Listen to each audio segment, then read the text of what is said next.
Podcast Bichos Tagarelas. Com Fábio Marçal e Ricardo Weg e gente convidada. E está no ar mais um Bichos Tagarelas, quarta-feira, dia 26 de junho de 2024. Supremo Tribunal Federal decide descriminalizar o porte de maconha para uso pessoal. Brasil gasta quase 600 milhões de reais ao ano com presos condenados por portar até 100 gramas de maconha. Bahia tem o preso mais caro do Brasil. Os destaques internacionais, a Rádio ONU, o nosso correspondente em Nova York, Carlos Kaminski, e o comentário de Renato Rossi, o todo-poderoso especialista na indústria automobilística. Bem, vamos começar a trabalhar. E vamos às manchetes do dia. Por 8 votos a 3, o Supremo Tribunal Federal definiu em sessão na tarde desta terça-feira que porte de maconha para consumo pessoal não é crime. O julgamento sobre o assunto teve início em 2015 e estendeu-se por quase uma década. A Lei de Drogas, aprovada em 2006, não pune o porte com pena de prisão. Com isso, os ministros declararam que esse não é um delito criminal, mas um ilícito administrativo. Então, prevaleceu a oposição que a dependência é um problema de saúde pública. O detalhamento da conclusão do plenário deve ser anunciado nesta quarta-feira. Os ministros vão fixar uma tese com repercussão geral, ou seja, que será usado para julgar casos semelhantes em instâncias inferiores. O que significa que a decisão, a posse ou porte de maconha não deixam de ser um ato ilícito, ou seja, contrário à lei. Contudo, a conduta não representa um crime, desde que seja para o uso pessoal. A partir desta quarta-feira, os ministros começam a definir a quantidade que diferencia consumidores de traficantes. Eu acho que vai ficar uma média de 20 gramas a 25 gramas o consumo de maconha que essa pessoa vai poder portar. O consumo não foi legalizado, deixar bem claro, isso continua proibido na legislação. Com isso, quem porta a substância, mesmo que na condição de usuário, está sujeito a sanções administrativas e socioeducativas, como advertência sobre os efeitos das drogas e medida educativa de comparecimento a programa ou curso educativo. O relator Gilmar Mendes pediu a palavra para destacar que a descriminalização da maconha não trata-se do liberou geral, segundo ele, e sim, conforme destacou, um problema de saúde pública. Para vocês terem uma ideia, o Brasil gasta 600 milhões de reais ao ano apenas com presos condenados por portar até 100 gramas de maconha. O país tem mais de 183 mil pessoas presas por tráfico de drogas, 19 mil portando apenas maconha até esta quantidade de 100 gramas. Então, vamos ver o que o STF vai colocar. O presidente da Câmara, Arthur Lira, publicou um ato que instala uma comissão especial para analisar a proposta de emenda constitucional já aprovada pelo Senado sobre o comando de Rodrigo Pacheco, presidente da Casa, proibindo o porte de qualquer tipo de droga. O texto foi aprovado pelos senadores em abril e o presidente do Senado criticou o libera geral da Corte. E a Corte falou que não foi um libera geral. Por que o Supremo dobrou a aposta e agora já colhe reações no Congresso? A relação dos deputados e senadores com ministros da Corte deve piorar muito nos próximos dias. E não é, a gente sabe, o liberou geral, mas o problema é quando você dá a resposta para a opinião pública, para quem vai divulgar isso. E daí tu pega determinados trechos, parece que é um liberal geral. Na prática, é que o usuário não vai ser preso. Você imagina, você quer saber o custo mensal hoje de um preso no Brasil? Eu posso dar para quem quiser depois a lista de todos os estados, mas a Bahia gasta mensalmente por preso, R$ 3.780,83. Isso aqui não se gasta, a Bahia não deve gastar isso aqui tranquilamente nos alunos ali na pré-escola, não gasta por aluno, deve gastar R$100, R$200, se gastar. Então, vamos dizer, para a educação per capita por aluno, você não gasta, não chega nem a 10% do que você gasta com preso, R$ 3.780,83. Até aquela ideia de privatizar seria uma boa ideia, né? Então, os que gastam mais 3.764 Minas Gerais, depois vem Minas Gerais, então é Bahia, Minas Gerais, Santa Catarina. E vamos a quem gasta menos, o Espírito Santo. Então, qual o segredo do Espírito Santo? Ele gasta apenas R$ 919,84. Não é apenas, porque a gente sabe que esse recurso é muito menos que de um aluno per capita da pré-escola ou de qualquer outro nível de educação. Então, a gente tem que repensar essa questão aí do sistema prisional brasileiro. E vamos às notinhas das araras, a sua agenda do dia. Porte de maconha, Supremo Tribunal Federal define quantidade que será liberada para o consumo pessoal. Gilmar Palusa, mais de 160 políticos e autoridades participam do primeiro dia do Fórum de Lisboa. Então, o que significa isso?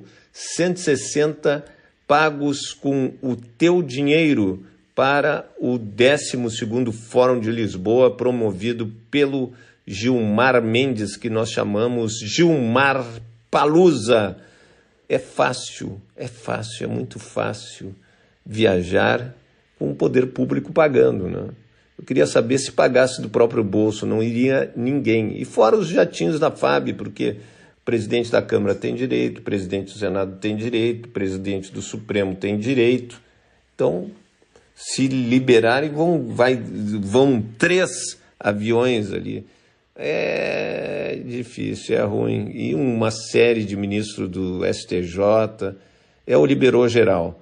A prévia da inflação sai a taxa de juros, que isso é importante, né, para todos, que a taxa de juros, a gente verifique se essa vai sofrer algum impacto da catástrofe do Rio Grande do Sul, que o Rio Grande do Sul representa 5,6% de todo o PIB brasileiro, ou seja, de todo o produto interno brasileiro, o Rio Grande do Sul representa, e obviamente que pode ter e vai ter uma grande queda, uma queda na arrecadação do governo do Rio Grande do Sul. Inclusive o governador Eduardo Leite esteve com o ministro Fernando Haddad em Brasília para saber o que o Estado pode gastar com dinheiro que ele não está pagando a dívida.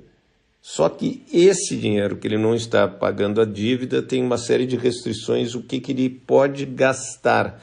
O governo federal botou por 36 meses, o governo deixa de pagar a dívida, mas esse valor que ele gastava com a dívida, ele vai ter que gastar na reconstrução.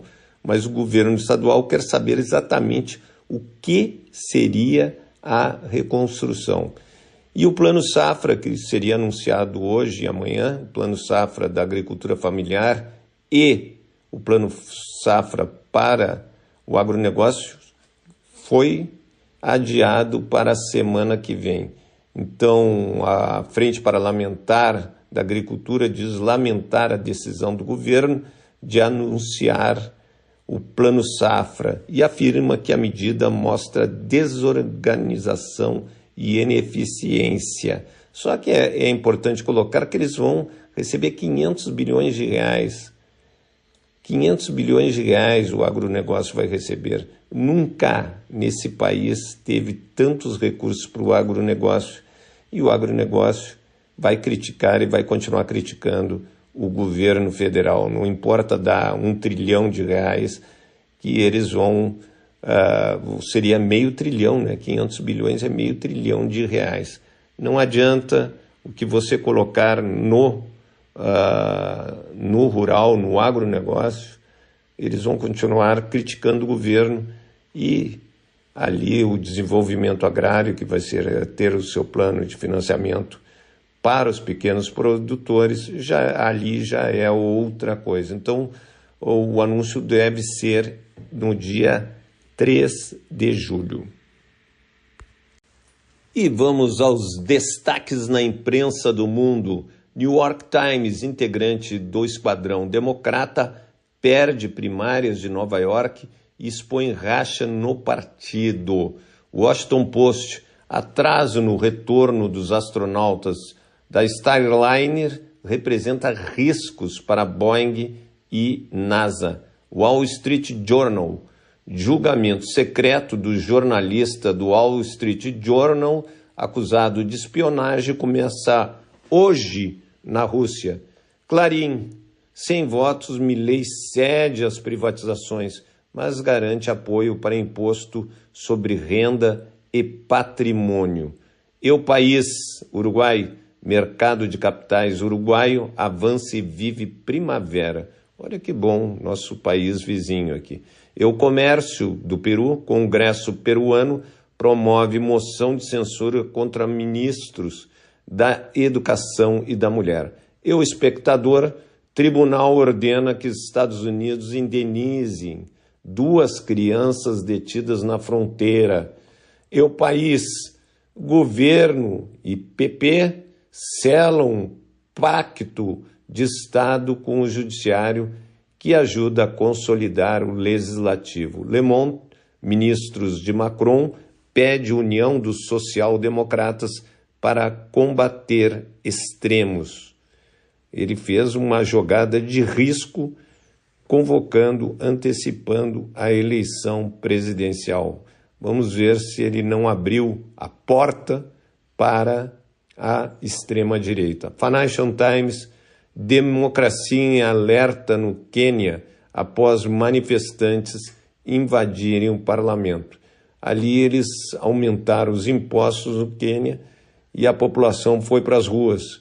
Mais de 10 pessoas morreram nessas manifestações. E o líder político do Hamas, Ismail Haniyeh, declarou qualquer proposta de cessar-fogo que não assegure o fim da ofensiva de Israel em Gaza não é um acordo. Deu a declaração depois que sua irmã foi morta em um ataque aéreo.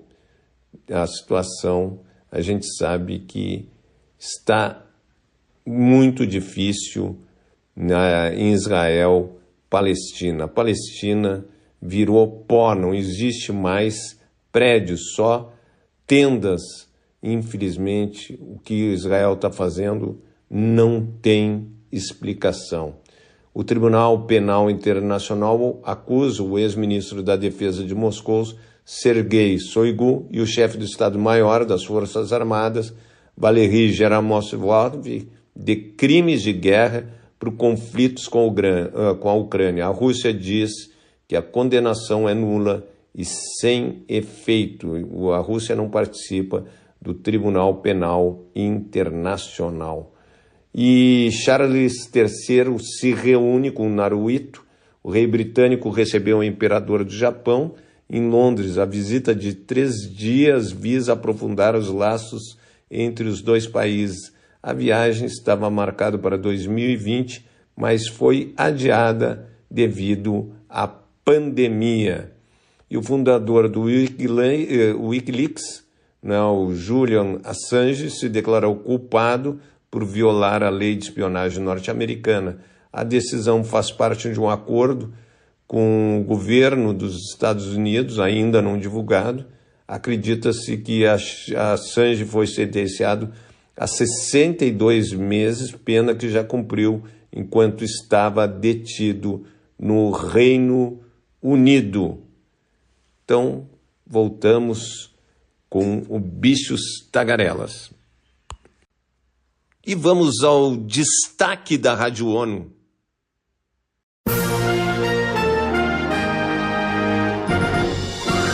Está no ar o Jornal da ONU com Eleutério Gavarne. Estes são destaques de 25 de junho de 2024.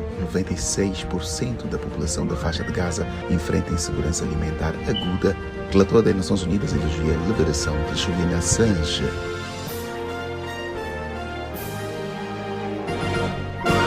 Cerca de 96% da população da faixa de Gaza enfrenta insegurança alimentar aguda em nível de crise ou acima. Pela classificação integrada de fases de segurança alimentar, IPC, esse total corresponde a 2.150.000 pessoas. Os detalhes com Ana Paula Loureiro. A mais recente avaliação de segurança alimentar, apresentada nesta terça-feira, usa padrões científicos e envolve mais de 20 entidades parceiras. Entre elas estão governos, agências da ONU e ONGs. A nova publicação revela haver quase 500 mil de pessoas em condições catastróficas, o nível mais crítico da classificação integrada de fases de segurança alimentar. De acordo com o Programa Mundial de Alimentos, o PMA, a situação em Gaza confirma as preocupações da agência sobre os níveis atuais de fome severa na faixa de Gaza e mostra a extrema importância do acesso sustentado em todas as áreas da região. Da ONU News em Nova York, Ana Paula Loureiro. A Agência das Nações Unidas alertou para a persistência de um alto risco de fome com a continuação do conflito e restrições no acesso humanitário. A relatora especial das Nações Unidas sobre tortura e outros tratamentos ou penas cruéis, desumanos ou degradantes, Alice Jill Edwards, saudou a decisão da libertação de Julian Assange, fundador do site Wikileaks. Acompanha com Mayra Lopes. Em entrevista à ONU News, a representante elogiou o acordo que foi negociado, avaliando que as partes chegaram a uma solução sensata. Questionada se o caso pode influenciar nas sentenças de outros delatores, Edwards avaliou que este é particularmente complexo. Ela explicou que os governos têm o direito de operar em um determinado nível de sigilo em relação, principalmente, a informações diplomáticas e militares. Entretanto, para ela, o nível de confidencialidade de que desfrutam para proteger o público e a segurança nacional não se estende a revelações de crimes de guerra ou quaisquer outras violações de direitos humanos. Da ONU News em Nova York, Mayra Lopes. Para Edwards, o verdadeiro desafio deste caso é a lei de espionagem dos Estados Unidos. Adotada em 1917, ela recomendou que o país atualize as suas leis de espionagem e de extradição para que sejam em conformidade com direitos humanos. O consumo de álcool mata quase 3 milhões de pessoas ao ano, revelou nesta terça-feira a Organização Mundial da Saúde, OMS. A agência diz que a substância causa 1 em cada 20 mortes por fatores como condução em estado de embriaguez, violência e abuso induzido pelo álcool, além de várias doenças e distúrbios. O relatório de status global sobre álcool e saúde e tratamento de transtornos por uso de substâncias destaca ainda uma queda ligeira da taxa de mortalidade nos últimos 15 anos, mas considera que continua inaceitavelmente alta. Em 2019, cerca de 2.600.000 mortes foram atribuídas ao consumo de álcool. Quase 3/4 dos óbitos foram de homens. Em relação à percentagem de pessoas que consomem álcool em países de língua portuguesa, Portugal tem a maioria com 78,1%. Em relatório do Conselho de Direitos Humanos em Genebra, uma especialista independente das Nações Unidas pediu o fim do que chama de guerra às drogas, solicitando que países avancem na redução de danos causados pelas políticas nesse sentido. O foco do informe da relatora especial da ONU sobre o direito à saúde, Kyaleng Mafokeng, é o uso de substâncias, a redução de prejuízos e o direito à saúde. Os tópicos cobertos na análise incluem a necessidade de redução de danos com o uso dessas substâncias, os transtornos e as leis e políticas prejudiciais em busca de resultados com impacto no direito à saúde. do Brasil, o relatório cita a implementação do projeto FRESH, lançado em 2021 em São Paulo. A iniciativa, apoiada por agências da organização, é destacada pelo uso da arte fotográfica para enfatizar a autoestima e autocuidado como parte do caminho por uma mudança coletiva. Este foi o Jornal da ONU. Confira mais detalhes sobre estas e outras notícias no site da ONU News em português e nas nossas redes sociais. Para nos seguir no Twitter, acesse @ONU News.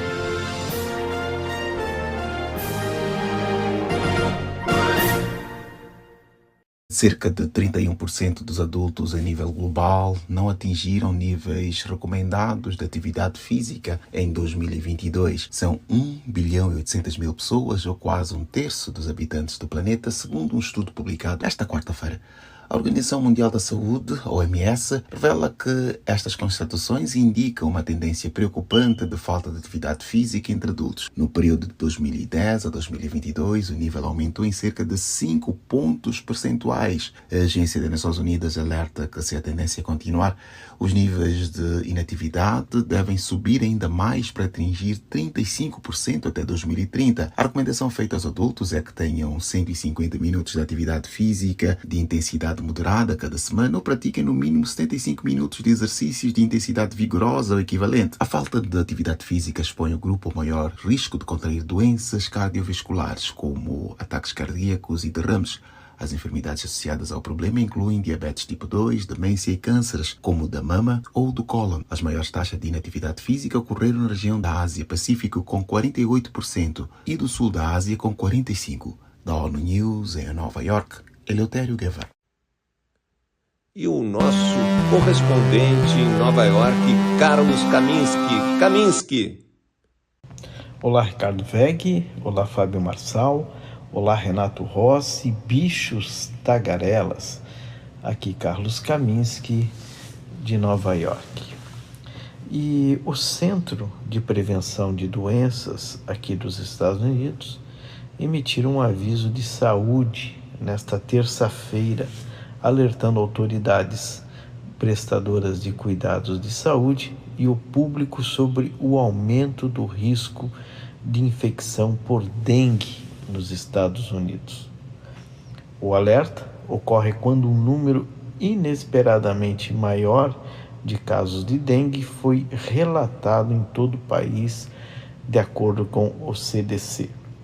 Um total de 2.241 casos foram relatados até agora este ano aqui nos Estados Unidos, incluindo 1.498 casos no território dos Estados Unidos e de Porto Rico, onde uma emergência de saúde foi publicada e declarada em março, depois de que casos excederam os números históricos.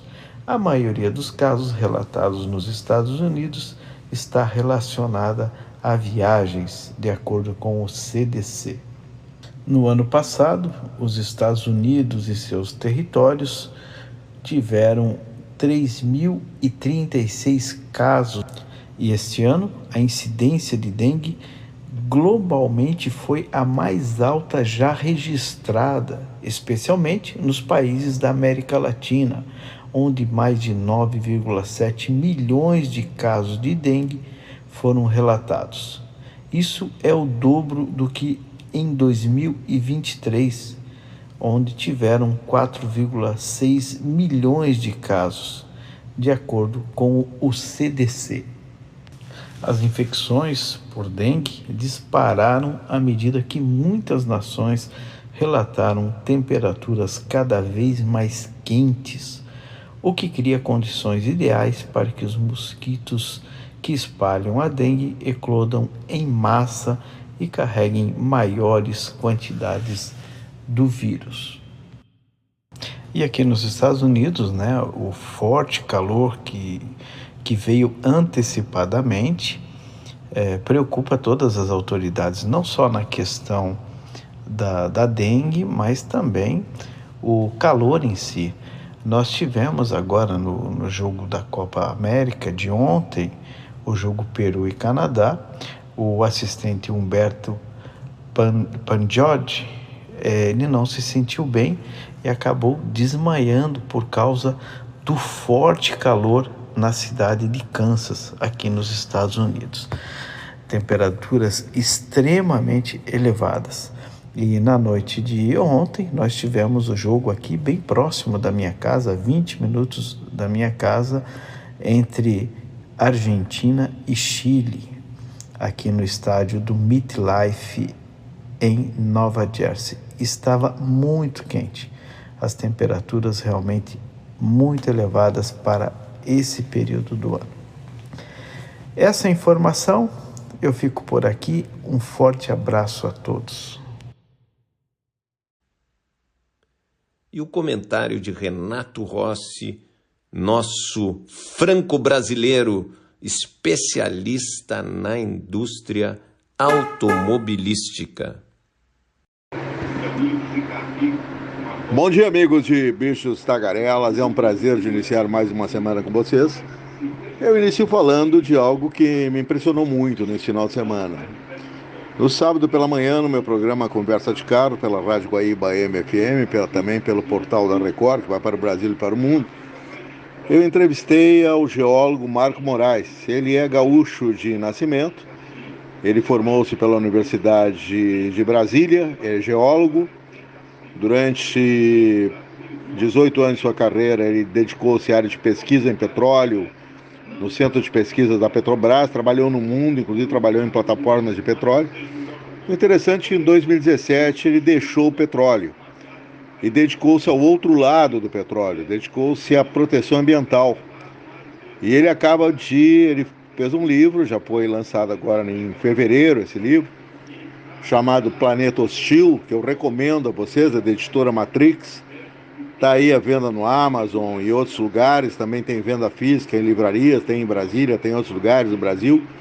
O livro é espetacular, ele realmente é uma análise, um corte profundo sobre os problemas ambientais que são do Brasil e do mundo. É um chute na cara do negacionismo, mas o mais interessante foi que no programa de sábado pela manhã, que é às 10 horas da manhã na rádio, eu faço esse programa sempre ao vivo, eu me programei para entrevistar o Marco em meia hora, porque eu tinha até um outro entrevistado, um especialista em combustíveis de São Paulo, e acabou acontecendo que o Marco Moraes deu um show de competência na entrevista, aquelas entrevistas que vão crescendo e que você vai vendo uma pessoa que tem uma verdade muito profunda, que não mistifica, que debateu abertamente os temas da poluição ambiental, as fontes da poluição ambiental, do aquecimento global. E eu acabei me entusiasmando com o Marco Moraes e passei do tempo. Inclusive fui até indelicado, porque o programa é corrido, uma hora corrida de programa, e o programa liga-se também a portal, ele liga-se à internet, e eu recebia informações e perguntas constantes do programa interativo do Brasil. Gente querendo saber de dados enfim, querendo também entrar no debate da questão do aquecimento global. Me entusiasmei e perdi o outro entrevistado. Foi lamentável porque me cobraram isso, né? Isso foi sábado, domingo, já a assessora disse: Renato, você deixou o meu entrevistado, o profissional aqui, que eu represento, esperando, e você não entrevistou. Eu lamentei, eu tive que pedir desculpas, porque realmente aquelas coisas assim, havia 30 minutos que eu tinha reservado. Eu achei que 30 minutos é um tempo muito grande numa entrevista de rádio, principalmente, para não ficar chato, mas que nada, uma hora foi pouco. E, olha, ouvir o Marco Moraes foi uma aula, principalmente sobre as petroleiras, né? O Marco conhece profundamente o meio do petróleo. Eu debati muito com ele essa questão que está havendo, muito chata, muito deprimente, havendo uma espécie de um conluio global que tem por trás dos panos as petroleiras que estão fazendo o máximo que podem para que o carro elétrico não participe mais do debate da despoluição ou da descarbonização do planeta. deixar o carro elétrico numa posição secundária, que, aliás, tem muita montadora que já está concordando com isso, porque começa a aparecer o debate, começa a mudar o foco. Já não é mais carro elétrico, é carro agora que nem a Toyota está apostando no tal de carro a hidrogênio. Por que a Toyota aposta nisso? E o Marco Moraes foi claro nisso. O hidrogênio não vai ser. O hidrogênio é um produto muito mais caro que a eletricidade. Ele exige transformação química, ele é de difícil elaboração. Além do que, o hidrogênio é um combustível que precisa ser armazenado em temperatura abaixo de zero, é caro, e ele diz que não há motivo para haver uma descrença no carro elétrico. Mas o mais interessante que o geólogo falou foi essa mistificação, ele que conhece profundamente a indústria do petróleo, e coincide a opinião dele com a minha opinião, que é um tremendo jogo de cena. Em inglês a gente diz que about face, mostrar a cara, né, dar um sorriso cínico, das montadoras virem com essa história de serem produtoras de combustível limpo, estão se dedicando a pesquisas para o combustível não poluente. Bom, o Marco, que trabalhou uma boa parte de sua vida como pesquisador da Petrobras, ele disse: olha, isso não existe. A única finalidade de uma indústria do petróleo é o petróleo em si mesmo. É ganhar bilhões de dólares com o petróleo e postergar o máximo o fim do petróleo. Essas petroleiras não estão interessadas absolutamente em descarbonização do planeta. E ele citou exemplos, né, de países que fazem uma jogada dupla, como é o caso da Noruega. Se você for ver lá os carros mais vendidos na Noruega, os 10 mais vendidos, é carro elétrico, é o mercado mais eletrificado do mundo, aquele mercado do norte da Europa. Aí ele falou que a Noruega não faz nenhuma questão de mostrar todos os seus campos de petróleo, plataformas de petróleo que tem no Mar do Norte, e que são dezenas, e dali que ela tira os benefícios do país, para a economia do país, é do petróleo. E ele falou que não tem mais como tergiversar, não tem mais como postergar. O planeta não pode mais aquecer. Nós estamos num limite. Ele citou inclusive essa tragédia do Rio Grande do Sul e outras tragédias que estão acontecendo no mundo. Temos agora já uma nova tragédia, depois do Rio Grande do Sul estar debaixo d'água, o Pantanal está debaixo do fogo, um prejuízo trilhardário para o Brasil, vai acabar aquele bioma magnífico do Pantanal. Milhares de bichos já estão morrendo, de animais estão morrendo, vai ser uma nova catástrofe, como foi a questão de poucos anos atrás, que morreram mais de 1 milhão de animais. E os incêndios na Califórnia voltaram com força total, é um drama no mundo. Um outro fator que o Marco falou, que ele acha muito estranho, que montadoras chinesas que chegaram ao Brasil se intitulando montadoras verdes, os chineses gostam muito desse fato. Ele, que esteve na China várias vezes, inclusive a trabalho da Petrobras, ele disse: olha, a China tem um problema seríssimo. O problema da China é manter a sua produção de energia elétrica que vem do carvão. A China tem que primeiro descarbonizar as suas fontes de energia, para depois mostrar ao mundo uma face ecológica. E também ele falou que essa chegada dos chineses ao Brasil já está muito estranha, porque primeiro vieram com essa conversa mole de carro elétrico. Se nós vamos ver agora na mídia, e tem aí os baba-ovo na mídia, principalmente em São Paulo, e falam toda hora, é BID, e a Great Wall, eles estão sendo, agora ele até brincou, ele disse, agora eles não é mais a Green Tech, agora já é Brown Tech, o mais escuro ainda, é a cor do petróleo. Elas vão produzir somente carros híbridos no Brasil. Os carros elétricos foram deixados em segundo plano. Não é para isso que elas chegaram ao Brasil. Foi para ajudar a descarbonizar o Brasil. Mas aí ele falou também em outra questão. O Marco Moraes é completamente contra essa questão de tirar petróleo da Amazônia. Ele diz que isso é um grande passo equivocado, um salto para trás do governo brasileiro. O negócio é pesquisa, desenvolvimento de fontes eólicas, energia solar, principalmente energia eólica no Brasil, que tem grandes áreas eólicas, inclusive plataformas no mar que podem ser feitas, geradores de energia eólica colocando no mar, no litoral brasileiro. E nós temos fontes também hidrelétricas, né? Então ele falou que o Brasil é o país mais propício para a descarbonização via combustíveis alternativos ao petróleo. No entanto, não é isso que nós estamos vendo. Ele falou que em breve teremos a depredação ambiental na Amazônia, porque toda a exploração, ele que trabalhou até em plataformas de petróleo, ele sabe que extrair petróleo é um negócio altamente poluente. Então, realmente foi uma denúncia de alguém que conhece muito, e eu recomendo para vocês aí o livro do Marco Moraes, que fala sobre o alto risco que o planeta hostil. Esse é o nome. Vão aí nas livrarias de Brasília, de São Paulo, procurem pelo Amazon, comprem esse livro que é espetacular. E eu tive o grande prazer de entrevistar o Marco Moraes sábado pela manhã para o meu programa Conversa de Carro. Um novo encontro com vocês amanhã. E acabou-se o que era doce. Voltaremos amanhã, dia 27 de junho de 2024, uma quinta-feira. Agradecer ao meu amigo Celito Rebelato Júnior, que é publicitário e editor do Bichos Tagarelas.